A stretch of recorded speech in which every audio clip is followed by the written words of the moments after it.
그간 넷플릭스는 시청 데이터를 조회수로 공개해왔습니다. 시청 데이터 공개의 인색한 편이라 자주는 아니었지만 가끔 콘텐츠 홍보 기사를 통해 첫 주 만에 몇만 회를 기록했다를 발표해왔는데요. 이 데이터와 관련해서 말이 참 많았어요. 넷플릭스의 조회수 측정 기준이 정확하지 않다는 게 이유였죠. 영화 전문 매체 시네마 블렌드는 기준이 우스꽝스럽다라면서 대놓고 비웃기도 했어요. 어떻게 조회수를 카운트해왔던 걸까요? 넷플릭스는 2020년부터 시청자가 2분 동안 콘텐츠를 봤으면 조회수를 1회로 계산하고 있어요. 작품을 1분 59초까지만 봤다면 카운트하지 않고 2분 30초만 보고 콘텐츠를 종료해버려도 카운트가 되는 거죠. 이게 무슨 말일까요? 왜 2분일까요? 넷플릭스는 2분이란 기준을 잡은 것과 관련해 의도성을 구별하기 위함이다 라고 설명했어요. 그러면서 영화관을 예로 들었는데요. 영화관에 영화를 보기 위해 입장한 관객이 2분도 채 되지 않아 영화관을 빠져나갑니다. 이유는 뭘까요? 넷플은 관객의 관람을 철회한 이유가 관을 잘못 찾아서 라고 판단했어요. 다른 영화관으로 들어가야 하는데 잘못 입장했다는 거죠. 이런 논리로 콘텐츠를 2분 이상 시청했다면 실수가 아닌 관람객, 즉 구독자의 판단이라고 본다는 거예요. 또 콘텐츠를 끝까지 보지 않고 조회수를 측정하는 건 당연한 셈법이라고 말했어요. 영화관에서 관람객 수를 측정할 때 시청을 끝까지 하든 안 하든 상관하지 않고 티켓 구입수만 측정하듯이 인기 있는 기사 순위를 매길 때도 클릭수만 고려하듯이 말이죠. 2분 계산법이 공개되자 누리꾼들은 황당함을 드러냈어요. 2분?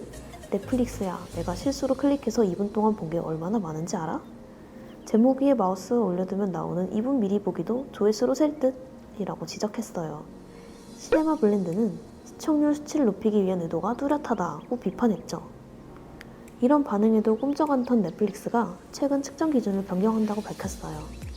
2분 계산법이 아닌 총 시청 시간으로 인기 있는 시리즈 순위를 매긴다는 거였는데요. 콘텐츠를 스트리밍한 시간을 잰다는 얘기죠.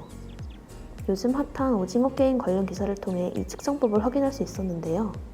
시청 시간은 지난 10월 17일 기준 14억 시간에 이른 것으로 확인됐어요.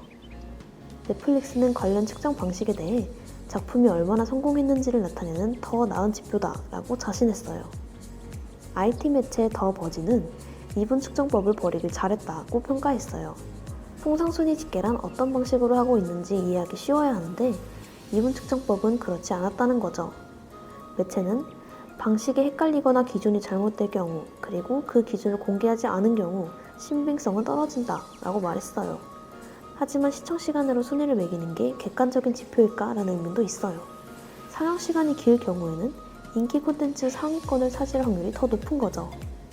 과연 어떤 시청률 측정 방식이 정답일까요? 어떻게 측정해야 객관적이라고 볼 수 있을까요? 넷플릭스 구독자가 많아지자 소비자들이 관련 시청률에도 관심을 가지고 있는데요. 아무래도 OTT 서비스 시청률 측정 기준은 정해진 게 아니다 보니 앞으로도 여러 변화가 있을 듯해요. 며칠 뒤에 넷플릭스가 또 다른 방식을 선보일지도 모르죠. 일단은 넷플릭스가 홍보를 위해서도 시청률 공개를 정기적으로 자주 할 계획이라고 하니 지켜보는 게 좋을 듯해요. 시청해주셔서 감사합니다.